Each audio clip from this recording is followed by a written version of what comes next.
All right, people. Welcome back. We on episode 3. Hey, welcome back. We on episode 3. All right, so it's crazy. I'm filming all of this in one day, like literally in this hour. So I'm still in the same moment. I don't know why I'm so pumped about episode 3. I think it's because I know what we're talking about right now. It's straight up yes. That means we're finally here. There's no more leading up to it, guys. There's no more waiting. This is the Midi pack episode. Oh yeah, and we're going all the way. I don't know. I don't know. I'm I'm I'm not Bill Wright. Anyway, so let's go ahead and start this thing off right. All right. I started with a blank canvas. You should do the same thing. If you don't know how to, let's go over it real quick. File, new. I can't close this session because it will cut my mic off. But if you had to close the session, I don't know why you would have to close the session. Anyway, you will go to new session. A little menu will pop up like this. If you're already in your session, go ahead and click this plus sign at the top left of the screen. Bam, click it. And if you hit new session, this is what should be popping up right here. Remember, we are loading a software instrument. Not even going on over that. Let's go ahead and decide what instrument we want to load first. And I think I want to load a drum kit. So let's go to Ultra Beat. I think that's probably going to be the best bet. And we're going to select multi-temporal and we'll actually change this number to 6. Maybe it'll work, maybe it won't. We'll see. All right. That should already be. All right. The only other thing I want you to do is come select this menu button. We're going to go to Ultra Beat right here at the top and we're going to tell it to be multi output. I'll explain that later, but for now, just roll with me. Cool. Alrighty. Just because I'm just so excited to get here, I'm moving my thumb to the right because the folder that we're going to touch next, yes, you guess, is actually going to be up to the right. So let's talk about workflow real quick. The reason like I've said in the past 2 videos, the reason that we went over some basic things, because I need to make sure we're on the same page of how to do these basic things, of how to load a sound, how to load a session, all that kind of stuff. Going to something a little bit deeper now, let's go to our browser. If you hit F on your computer, let me turn my typing keyboard off. There it goes. So, right here should be some type of directory. Now, I can't see your computer like you can see mine. So you can see my file director. I feel a little vulnerable right now. You can see all my stuff. Stop it. No, I'm just playing. But I can't tell you where your files are. I can tell you that I recommend that you have a folder that contains all of your music creation stuff. And inside of that one folder, I recommend that you have subfolders. For instance, my file directory is Brian Lamar music, and from there we start branching in. Okay, music that we play like on Apple Music, Logic, Ceremony is something completely different. Look, Brian Lamar MIDI packs, and in your email you should actually have this folder that says Brian Lamar MIDI packs. So what does this folder contain inside of it? I wonder. Maybe MIDI packs that I've made for you guys. Yeah. Merry Christmas. You're welcome. I'm just joking. But the whole point of what I'm trying to say is it's important to have organization. It helps your workflow to know where your files are. So I recommend downloading the MIDI pack folder and saving it. Maybe I don't recommend saving it to the desktop. I mean, you can if you want. There's no reason not to. I just don't like a cluttered desktop, which is why I'm not showing you my desktop right now, because it may or may not be cluttered. TikTok. Anyway, moving forward. So, Brian Lamar MIDI packs, place them in a folder that's comfortable to you, that you know how to get to. Maybe that's close to your other samples. So, look here, I have a samples folder, and that contains all of my samples. I'm not going to double click on it because I'm not going to show you all my goodies. Those are some of my private collection. That's the private reserve right there, baby. Yes. But what I would like for you to click on is the Brian Lamar Midi packs, because that's what we're working on today, baby. Yeah. All right. So I've already kind of outlined what you can expect to get in some of these Midi packs. And I think we're actually going to change some of our layout here, but it's all good. It'll get us in the habit. So let's load up some drums first. Click on that drum. Let's click on drum patterns. And we're going to drag this drum pattern over to the first channel. Now, slow down. I know you don't like things jumping out at you, but what it's telling you something is actually very, very, very important. It's saying like, hey, your MIDI pack, your MIDI file that you're trying to bring into Logic right now, it actually has a tempo assigned to it. Do you want to use the tempo that you have, or do you want to use the tempo that it has? The MIDI file that you're dragging into the... Anyway. And that's only up to you. For the purposes of this demonstration, I'd like you to go ahead and click on Import Tempo.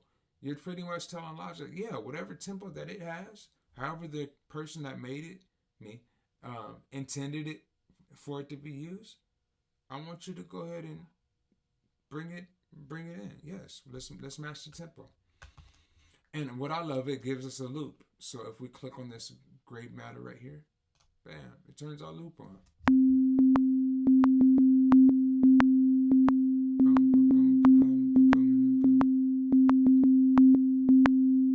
Yeah. Now I could tell you already what that is. That's a kick. Let's double click and title it kick. Now the next thing we have to do, because you hear it's playing, then you're like, that doesn't sound like a kick drum. You're right, it doesn't sound like a kick drum. I just understand music, and I'm understanding by the pattern that it's playing, that's supposed to be a kick, probably an 808. So the cool thing about this, guys, is that we can make it whatever we want it to be. If I wanted that to be a bass, I could load a bass and it would load it. For right now, we're going to keep it right on Ultra Beat, and we're just going to load one of our Ultra Beat presets. Drum kits. Let's go, I don't know, 90s kit.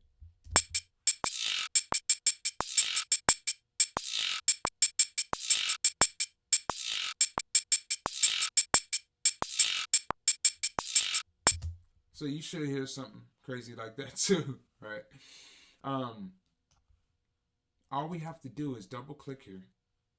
Oh, look at this. This is why MIDI is so amazing, because look, it's showing you up here on 17, it's playing a tambourine. We don't want it to play a tambourine. We titled it kick. So if we actually click on 17, it's going to highlight everything that's right there. Sorry, my screen is up here, so that's why you see me pointing up here. Let's click on 1 and hold it. And we can bring it down right to C1. Bam. Now press play. Yeah.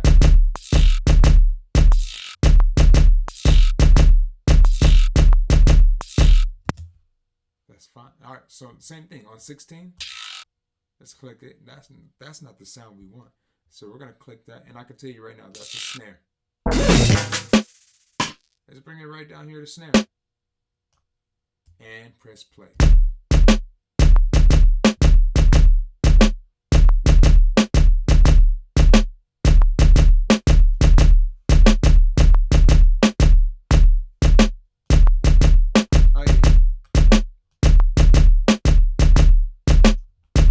So right there, just inside of our drum pattern, we have a kick pattern and we have a snare pattern. We could add on top of that if we wanted to, or we could leave it as simple as that. If we wanted to come double click inside of here, and let's get rid of some of this clutter and mute some of our drums, we could do that. Like if I wanted to mute this ghost note right there.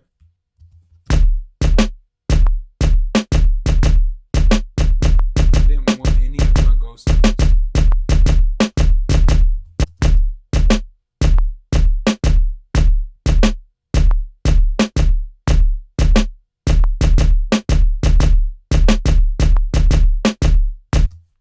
could do that, you know. And so you can get as creative as you want in there. All right, let's load another one. Let's load a hi-hat. Come back up here to the top right. Now this is a browser, so if you go forward, it goes to the folder you went to before. If you click on back, it goes to the folder you were at before. Anyway, drums, hi-hat patterns. We have a few hi-hat patterns in there now. I'm only giving you a few at a time. I'm not giving you. You don't give a Corvette to somebody who's still learning how to drive a Honda. Okay, all right. No, I'm just joking. But as we continue, as we grow in every week, you'll get more and more samples from me because I'm making them real time. So, hi-hat pattern. Let's drag it in. No. Now, because the reason why I'm saying no now is because now we already have a tempo. If I bring this tempo in, what if it's a different tempo? You don't know. And so you run that risk. So once you already have the tempo you want, there's no need to change it unless you want to experiment. Then you can hit import tempo. I'm going to hit no for now because I like the tempo that we're at. I suggest you do the same. Yeah. All right. So same thing.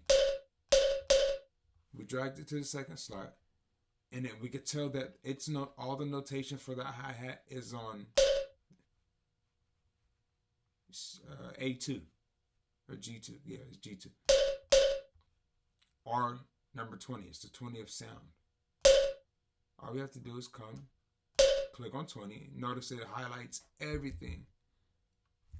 Hold in Alt and Option. I'm sorry, Alt, Option, and Command and scrolling. If you have a wheel on your mouse, you can scroll.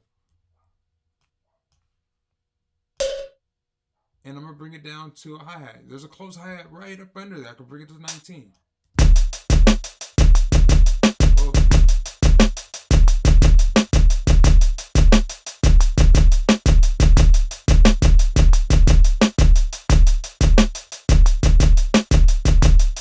I don't have to stay with that hi-hat. I like the hi-hat, but let's see if there's something a little sharper. I brought it to 7.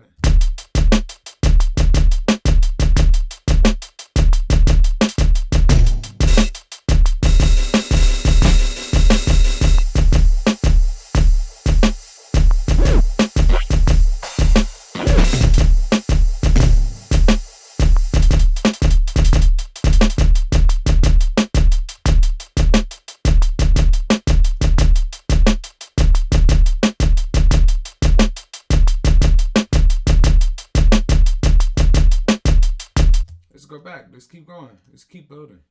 Let's see if maybe we can add some chords into it. Or a bass. No, let's go chords first. So double click on the chords folder. We're going to drag in one of these chord progressions. Pick any one you like. I'm going to pick chord progression 7 BPMs. I'm going to drag it to the third. No, wait. Pause for a second. Do not drag that into this session yet. We have to create a new instrument. These 6 tracks are all drum tracks. So if we're going to use that for anything, we have to use it for drums. We want to drag in a chord progression, which is somebody playing multiple chords, playing multiple notes at the same time. That's what a chord is. We need to make a new instrument because there's no chords in drums. Drums are single instruments. And so we need something that has the ability to be chorded. So we need a new instrument. Software instrument. Let's load Massive to get you back into the habit of loading third-party plugins as well as Logic instruments. So AU Instruments, Native Instruments, Massive, Stereo. How many do we want? 1. Now let's load. No, wait. Number of tracks. Let's load 3. Not 13. 3. Bam. Et voila. Alright, so clicking on instrument 2 or whatever it says, and we're going to title it now bass. Alright, so if we come over here to our inspector, I don't want the library because I'm not using Logic's library. I'm using Massive's library. Thank you, Native Instruments. You're welcome. So we come to Massive. There's a power button right here. Look at the middle. There's that settings button again. Click it. Don't be afraid to click it. Just click it. Now, Massive looks very, very intimidating to the untrained eye. I have a little bit more trained eye with some of this stuff, and I still get intimidated by it. So don't feel bad if you're like, what the heck is this? It's okay. All you're looking at are different parameters that affect the sounds. I always say, don't be afraid to play with this stuff, guys. If you hear a sound that you like, but it's just missing something, the beauty of computer-based production is you can always press undo. Command Z is a very valuable tool and very in multiple different softwares too, not just Logic, right? Who uses Command Z all the time? I do. So don't be afraid to explore and play around. The difference between us when we were kids and us when we were adults, for most of us, for a lot of us, is that we lost our ability to explore. Like we became so afraid of messing something up that we just stopped exploring, and that's no way to live, And so explore it, get in there, mess with some stuff. But if you do prefer to play it safe and you don't want to get in there and mess anything up, that's okay too. It's not okay. No, I'm just joking. There's two ways of being able to access the sounds that are here on Massive. So right here we have a drop down menu. At the top of Massive we have a drop down menu. Bam. We can click that, and now we have access to a big library of preset sounds. Click on any of them. Let's go to 80s pad.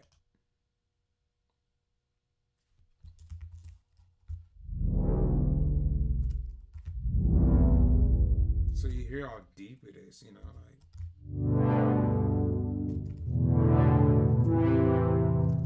But who knows? Maybe it'll accomplish what we need. Oopsie. So that's one way of being able to access the sounds that are inside of Massive. Another way that I really like is clicking right over here at the browser. And if you prefer, a lot of plugins are built like this now, to where it's kind of, you have your bank name, you have your type, the subtype, and then the mode, is it arpeggiated? Like a lot of programs are using this form of organization. I'm back and forth on it. Sometimes I just like my drop down menu. Just give me options. Sometimes I don't know what I want yet, so I don't even want to narrow in if I want an organ or a piano. I don't know. I need to feel it and play it first, and then my ears will tell me if it's what I want, And so, to each his own. This is the part of this stuff where it's however you like to do it. This is the same drop menu that we were looking at before when we were up here. It's just in a different location. So, whatever floats your boat. Okay. All right. So we're actually going to click out of this. Let's go ahead and play with this progression a little bit. Now, odds are you don't have a piano in front of you. It's all good. We're going to load our Midi pack. This is why I was loving this. You're going to see the strength of this coming in. So we can bring in our chord progression. And of course, no, we're not going to import the tempo. We don't want to change the tempo. All right, let's see what they got.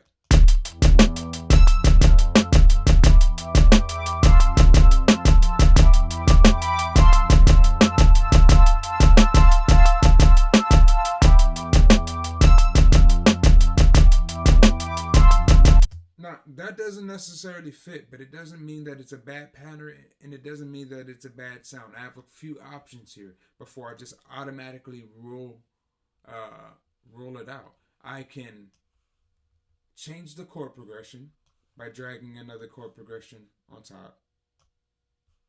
No. Yeah. Let's see.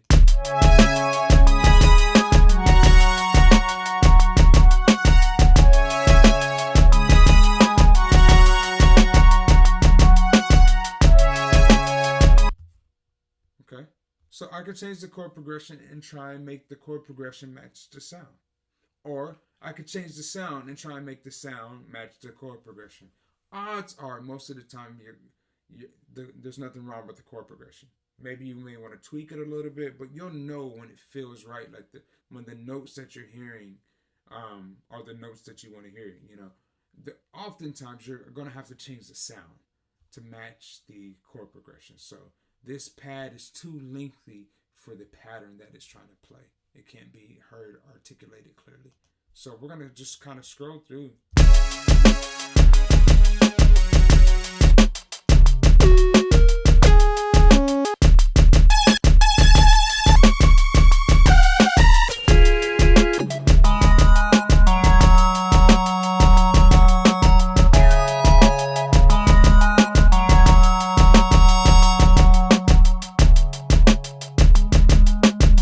This is why I say don't be afraid to play. So I knew it sounded too sharp for me.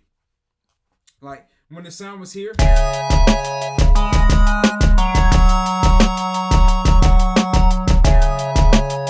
it sounded too sharp. So I had to come in and bring it back.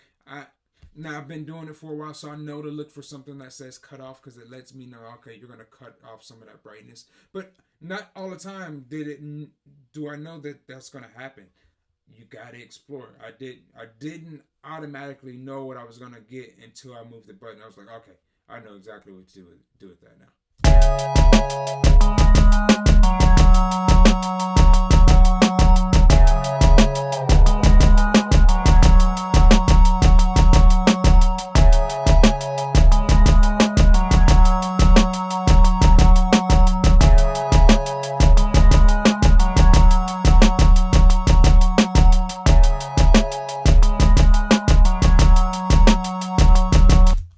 So now we have drums. Now we have a chord pattern.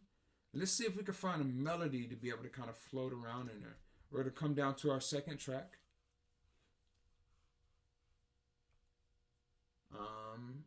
And let's load this melody harp. Let's see what it feels like. It may be in the same key. It may not be. We won't know until we try.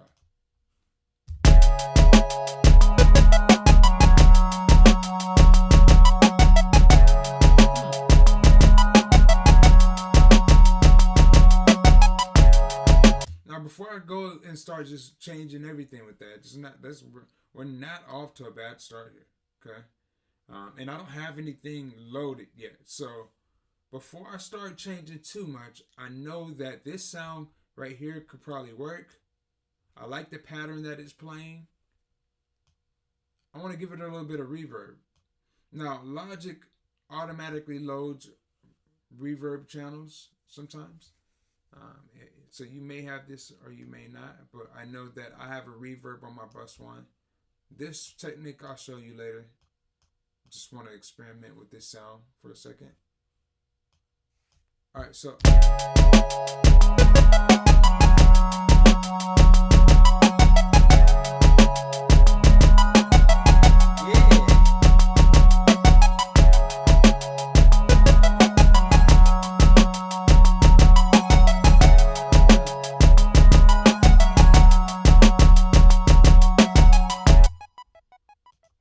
So just by using reverb and delay, man, this is why I tell people all the time, the magic is in the mix. It's not always in like just the sounds that you use. Sometimes in the mix, that's really what's going to bring you the color, the life that you're looking for in your music. Like that, everything that just did to that sound right there is just mix techniques, and I didn't even EQ yet. Right, I just took some of the brightness off. Using the wheel that was in Massive itself.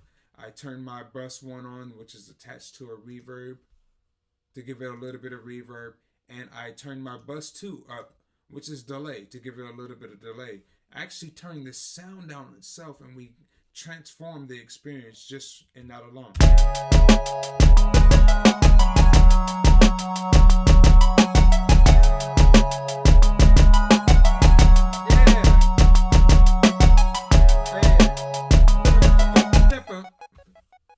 So don't be afraid to explore when you're using these loops, these MIDI packs. Don't be afraid to explore with the sound. Don't be afraid to mess with it, touch it, feel it. Anyway, you can't go wrong, and you can always undo. So you got to get in there and just dive in. Let's load one more sound, and then ball is going to be back in you guys' court. Because reps, the difference between being able to make something. Honestly, this is a very simple beat. There's not, like, I wouldn't really make a beat like this. If my focus was making beats, it'd be a little bit different. But for what we're trying to accomplish today, like, the difference between you being able to make something like this and make a banger, just something that's like, that's just out this world, is repetition. You're gonna hear me say this in every video. Repetition. You have to do it till it gets boring. You gotta do this simple shit until it gets boring. You know, and so you gotta park the car 24 times regular before you start trying to parallel park it and do all this extra stuff. Before you get to the point to where you could drift into a parking spot, you gotta learn how to just go right up to the thing and just beep. So that's where we're at on this. Do it till it gets boring. And as we progress, we'll keep doing more and more. For the people that I will see in person, peace, love, and hair grease. For the people that are going to hang on with me for a little bit longer, let's see if we can get a bass. Get a little booty. Get a little booty. All right, lower the bass to it. Excuse me.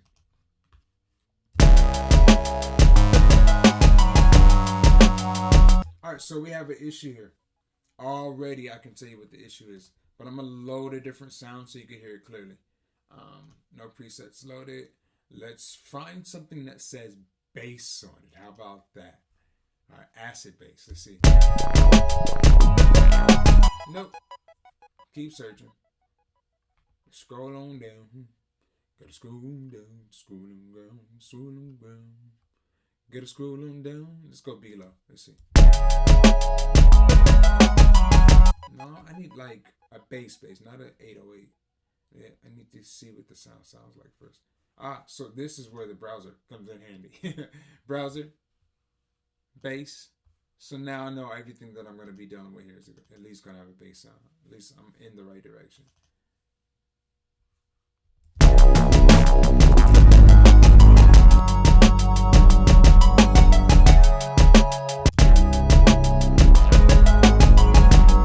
Alright, so let's solo this real quick. And let me actually come here.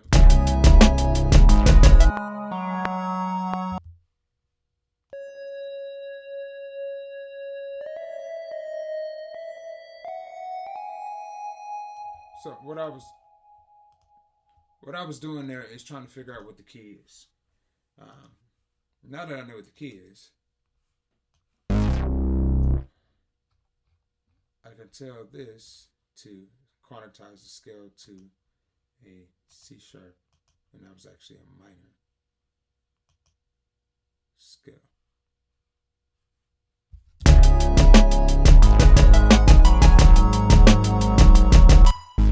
Now, the only other thing I just got to figure out what the last note is. You may have to do this in some of your MIDI packs. I know it seems intimidating. Start with one note at a time.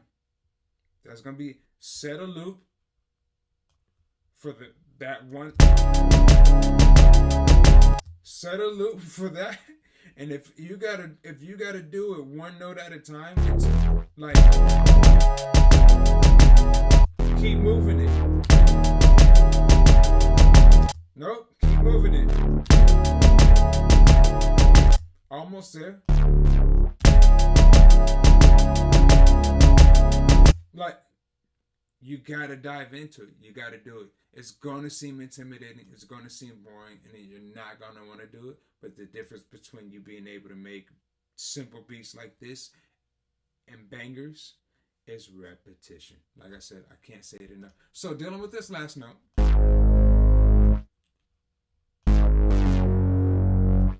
I think it may be F sharp. I gotta listen again. Let's go.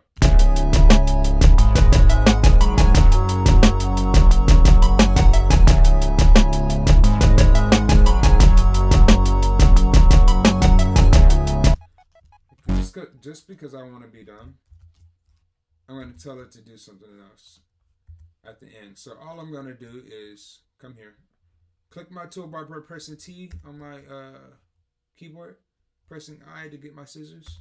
I'm going to chop this note in half. Come here.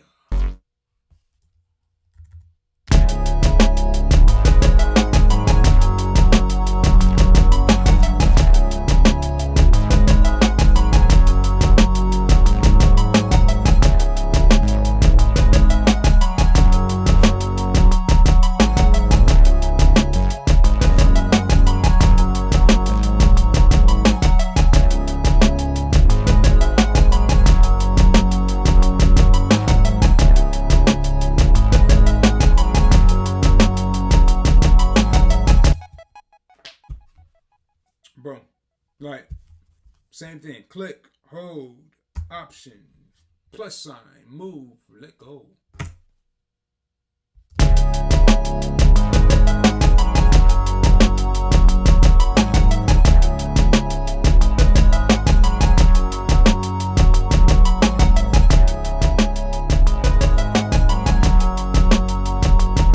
All right. So that completes the first part of our tutorial. Like, that's the basics of what we need to do to be able to run this camp appropriately. So the next phase that we're going to go to after that, we're going to take it up a notch. That means, yes, we're just going to start doing some bangers. We're going to do the same techniques, guys, regardless if I'm meeting with you in person and or you're receiving some of these videos. But we're going to do it over and over and over again. But the only thing that's going to kick it up is the sounds that we're using, some of the patterns that we're using, and the integration between using techniques like these with other loop-based techniques as well, such as bringing in audio loops, is where we're going next. So hang on, put your seatbelt on. We're going to keep pushing. We're going to keep growing. Thank you to everybody who subscribed and everybody who that I coach. You guys pay me to make sure that your skills are up to par, and I cannot say how much I appreciate you. And the whole thing started right during the pandemic. So in a time where people were losing jobs, you guys have managed to help keep me employed. And so I can't help but say how grateful I am. Thank you so much. And let's keep growing. Let's keep doing it. We're only going up from here, people. So thank you again to everybody who's watching, and like, subscribe, comment, and see you next time. Boom. I gotta learn how to put a key command on this. That way I could just stop anytime. Deuces.